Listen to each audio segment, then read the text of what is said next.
ख्यालों से लड़ता, ख्यालों में बसते दिन रात जो मैं उन शैतानों से लड़ता। थामे बैठा अपने ख्वाब मैं अब इन सारों से लड़ता। जानवर से बदतर इंसान मैं अब इन हैवानों से लड़ता, इन सारों से लड़ता। जरूरत से ज्यादा हर बात को मैं सोचूं, खुद से ही तंग अपने आप को मैं नोचूं। लोगों की खातिर कर हुआ ये हासिल, अकेला बैठा बस आंसू मैं पहुंचूं।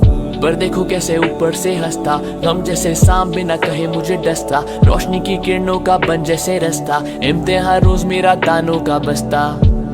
कितना बेहिस इंसान है, सब्र करो कितना कहना आसान है। इसी डर से बात दिल की हम बोलते नहीं, मर्द बनो बेटा मर्द ऐसे रोते नहीं। चढ़ते सूरज को ये करते सलाम, और जब वक्त हो खराब इज्जत करते नीलाम। कल तक जो कहते से नो टू डिप्रेशन थे, आज मुझ पे हंसते हैं ये सरेआम। मेरी कामयाबी इनको काटे, पीठ पीछे बैठे बस बातें बनाते। ना दिन का है पता ना रात का, लगे अजाब सा क्यों ये पल गुजर नहीं जाता।